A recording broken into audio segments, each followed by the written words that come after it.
Hello everyone, I'm Salty Mike, and this is your week in review for October 21st, 2019. And as per tradition, we will start out with some patch notes, and we have quite a bit of patch notes to share with you as 3.7.1 is now currently on the PTU, but as the time of this upload, it may actually be a live patch, we'll have to see. But starting out with the initial 3.7.1 patch notes, it seems that Cloud Imperium has a renewed focus on quality of life fixes, and normally in a 0.1 patch, not only do you get a lot of the bug fixes from the original patch release, but you also get feature additions that didn't make it in, and they did seem to avoid this for the most part through this 0.1 patch, which has been pretty nice. So for feature updates, they removed asteroid interdictions in this initial patch, as they were killing us. Every time we were getting interdicted by them, our ships were slamming into them, and it was kind of ruining progress for us in the game. They also temporarily removed quantum drive heat, as it was actually causing more interdictions than were expected. I mean, I was getting interdicted 4 or 5 times, maybe more, and from Port Olisar to, let's say, ArcCorp, for example, right? They also repositioned the ship status screen, they say in the patch notes, but it seems more like they repositioned the chat screen on your helmet visor so you can actually see everything on the screen. And it's been, I think it's a pretty nice experience where it is right now. It does overlap just a tiny bit, but it's still a way better experience as the new chats are coming in a unimpeded section of your visor. And then moving on to patch 3.71b, obviously there's not going to be as many fixes in the lettered patches as the initial one, but basically it was just continue to fix major issues and make changes effectively here and there. So one of the major feature updates was they changed AI turrets to have 2 size 4 attritions on them. That makes these turrets incredibly powerful. So if you're a pirate or if you're heading down to a bunker, beware, these things are dangerous now. They are no joke. As far as bug fixes goes, they fixed an issue when claiming destroyed ships that caused them to spawn without components. A lot of people are having issues with their ships not having components, so this is one of those issues fixed.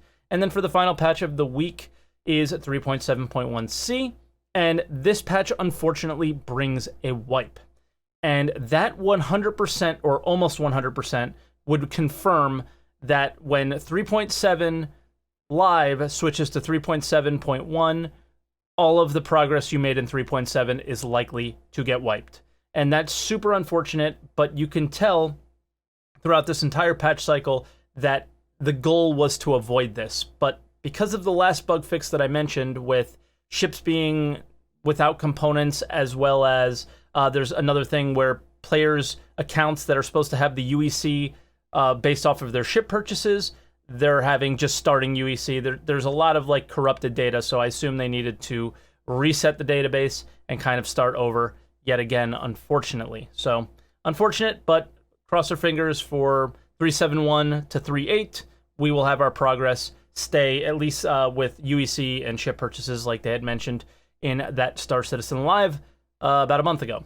So yeah, that is unfortunate, but new features, they added a utility port for flares, so now you can have a flare as well as a mining tool for spelunking in caves. And for bug fixes, ships should no longer occasionally get frozen when exiting quantum travel. Obviously, that's a pretty game-breaking bug. Now, moving on to roadmap discussions. There's no discussion to have this week because they basically said nothing happened, and really nothing happened. So, they're starting to scare me or frustrate me a little bit because we do expect to see some changes to 3.8. I guess the only thing that is worth kind of mentioning here is that on Star Citizen Live, when talking about the renewed focus on quality of life, they did kind of mention, well, there has to be a balance between quality of life issues and bringing features into 3.8. So that obviously makes me think that there's going to be some changes to the roadmap in the very near future. So keep an eye out here and on the roadmap to see those, I guess. And for video updates, obviously Inside Star Citizen we do not have this week, but we do have one next week. So I'm pretty excited for that. And for Star Citizen Live, we had a jam-packed episode. I'm really pumped for this. I had to leave things out at the end, which is disappointing, but let's go into the discussions here. So in terms of Harvestables, something new in 3.7, right now all we can do is sell them, and Dan kind of gives us his insight into what the plans are for the future of Harvestables. Are there any plans to use Harvestables for other purposes, or for purposes other than selling, like crafting, cooking, consuming, anything as part of the actor status system? Yes, definitely. That is, I mean, what we released as an initial release is just that. It's our first toe in the water to see how it all feels. This was definitely not the final plan for Harvestables. For us, Harvestables mean a lot of things. We made a system that can be used to spawn a lot of objects throughout the world that the player can harvest, collect, or do various things with it. It's not just, oh, you take this thing, you take it to the shop, you get X amount of UEC for it. We want players to be able to gather research data from Harvestables, to pick up a fruit and be able to eat it and get a bit of a boost for X amount of time. We want them to be able to extract whatever chemical substances we decide each of them has, and take that and use it for whatever, anything from developing maybe a virus or a weapon or a cure or all of these things. So yeah, the point is definitely to go into more of a crafting-oriented, science-oriented domain and give a lot of gameplay options here for the player. And at the end, Dan seems to go a little bit wild and towards the way down the line type of features for these Harvestables, but it really does hammer home that this is just the beginning for Harvestables and what the use is, and that with the actor status system, or just like how your actor, like your character interacts with the world and how they their stamina matters and all these things, these will come into play with these Harvestables. So that is a very interesting insight. And another new thing that came into 3.7 is mission sharing. And right now the payouts for mission sharing don't really seem worth it. So Gareth, who works with the mission team in the UK, kind of explains what some of the future could be for the mission sharing system as well. Now that we can share missions, it seems like there might be a lack of missions worth sharing.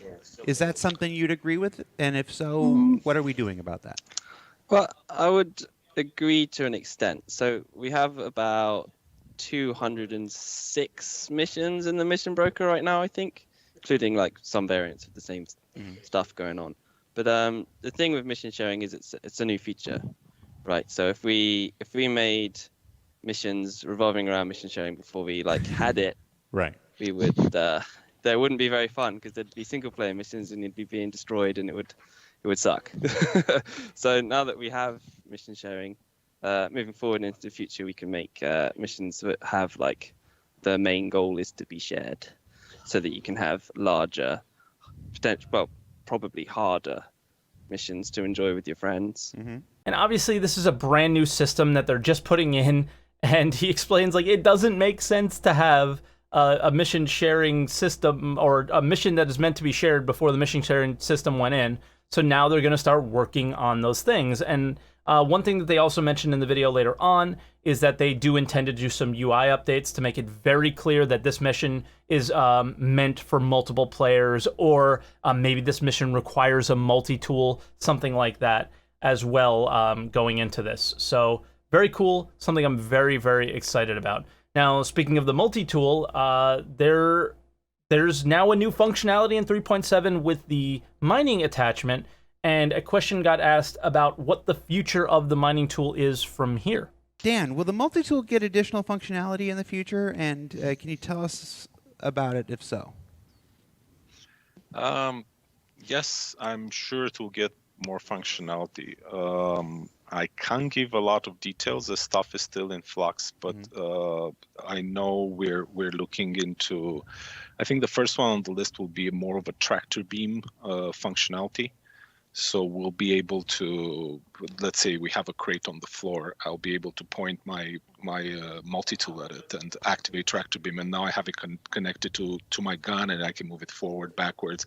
It'll help a lot of people move stuff around and people be able to carry stuff they normally could not in their hands. So that is, I think, the first functionality we will add. The purpose of the multi-tool was always to be a platform upon which we can expand and add module after module after module. And it's one tool that you have, and you just change that module, and you now can do an extra functionality that you couldn't do before. Now, when he mentions that everything is in flux, that obviously means that this isn't a feature that we're going to have in like 3.8 or anything. But the idea of the tractor beam and the fact that he mentioned boxes that you couldn't normally carry makes me think of SCU size boxes that are currently locked to your cargo grid in your ships may no longer be locked into the cargo grids in your ships at some point, and that means boarding ships and taking people's cargo and all those things may be an actual relevant bit of gameplay, which means risk for cargo haulers, reward for pirates, which creates a nice balance of gameplay for a game like Star Citizen, and I'm excited for it. Obviously, that word flux most likely means that the ability to break those SCU containers from the cargo holds and, you know, make technology for that system to actually work is what is in flux. So just kind of excited for that in the future. Now, for mining in particular, since this is a very kind of mining-focused patch, is the chat asked, what's next for mining as a whole? And I'm excited. You guys know I love this stuff. For lack of a better term, what's next for mining? I think the closest one that's coming soon, is exactly as you said, specialized mining equipment. Right now we have one mining laser for ships,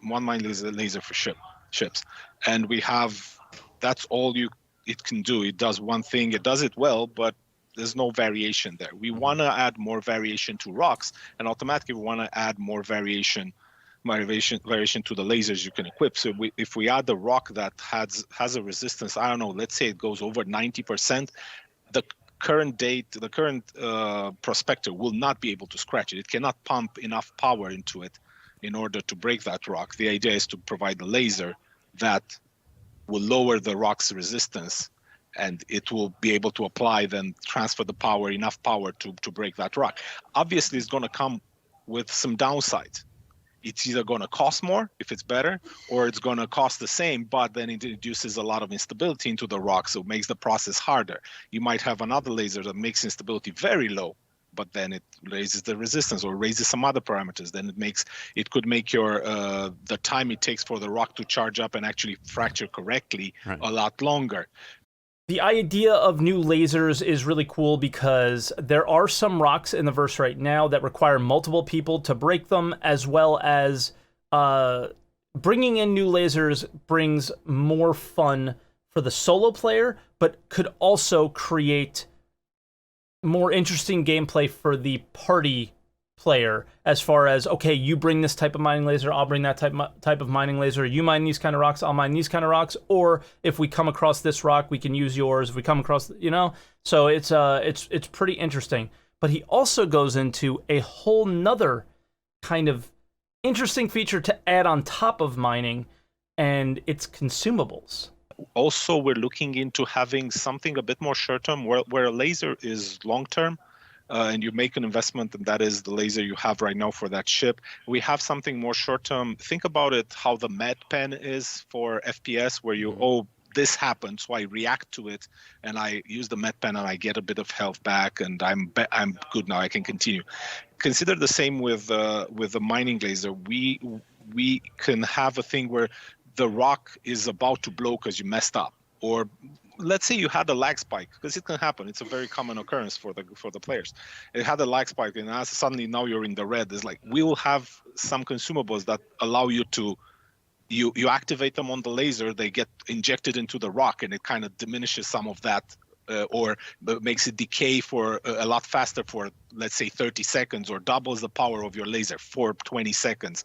So you're able to temporarily boost your mining capabilities using these consumables. The problem is you can only have these many equipped, and you have to choose which one do you equip based on what you expect you're going to find. So if you're going to mine this type of thing and you know it has these problems, bring consumables that are going to help you in that process. And these consumables are really cool. I like how he compared it to the MediPen, how it would be just like a one-time thing, a little boost into a certain attribute of your mining laser or whatever you use it on. And I find it really cool, and I really kind of want to see these things come in sooner than later.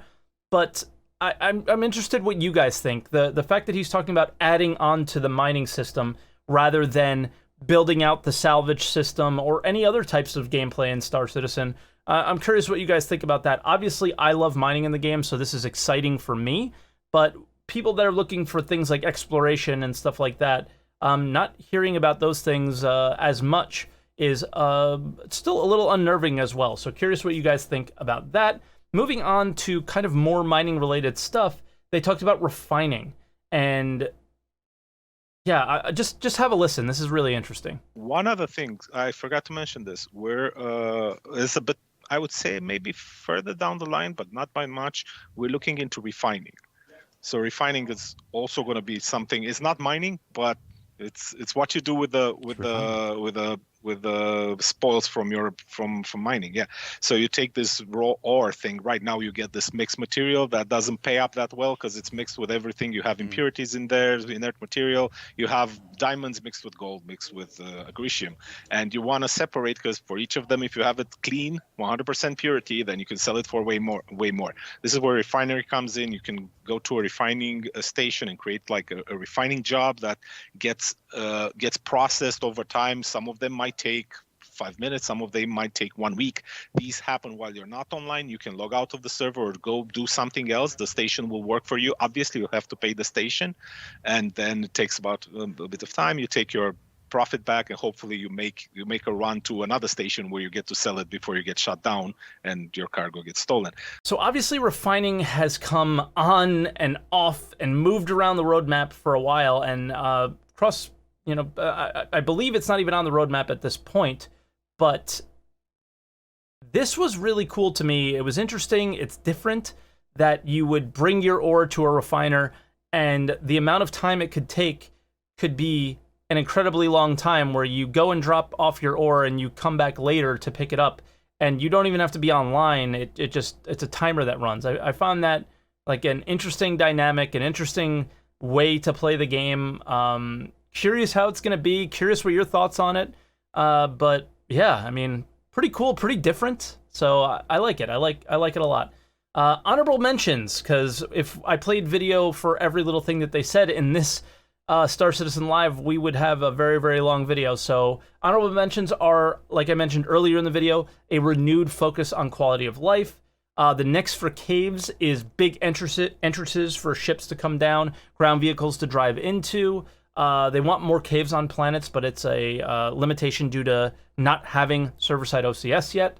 Your mining radar, like the radar that the Prospector uses to find rocks, as well as the Reliant Sen, the Reclaimer, and the Terrapin. That radar should be swappable at some point, but that radar should also have downsides, like it's more geared towards finding resources rather than like a ship hull, for example. So you'll have a hard time seeing if a ship is in your area or attacking you. You might not be able to target it, things like that. This one was really interesting. Transferring data, like locations for harvestables, is in the works. And I would have put that video clip up there, but in the work, I mean, I've heard things like this before, so I don't want to get too excited about it, but that is incredibly interesting. And the miscellaneous things for the week, October subscriber flare, the helmets are really interesting and different and cool. I think they're kind of polarizing. I've seen it. Some people love them, some people hate them. I don't look at them as anything other than that is a really cool kind of community thing to do. I wish it was something that everybody can purchase. Like a Halloween event should be available for everybody. I didn't feel it should be a subscriber thing personally. You can buy it if you want, or you can earn it in game, something like that. I think holiday events should be open to everybody. That would be the only difference for me, but obviously it's a game that's still in development. It's a game that still needs to continue to make money, so And then there were some interesting and spooky sounds in the verse that, yeah, I'll just play them here. Attention, people of Stanton. A great injustice. This sounds like some sort of uprising storyline gameplay, maybe related around CitizenCon or something. I don't know, but I'm really interested, really excited to hear and see what comes of this. I mean, this is obviously intentional, so I'm really curious to see what that's all about. So that'll do it for the weekend review for Star Citizen. And guys, thank you so much. Again, the support on the channel has been pretty crazy. I put out a couple videos in the last few weeks that I'm really proud of. The hand mining video, as well as the video on weapon attachments. I spent a lot of time researching and editing and making sure that I was very, very clear about the information in that video, in those videos, I should say. So I hope that came through to you guys as well. And I hope you guys enjoyed this video. So hit a like on it if you did, leave a comment below on anything we discussed, and subscribe for more Weeks in Review. And I'll see you guys next week.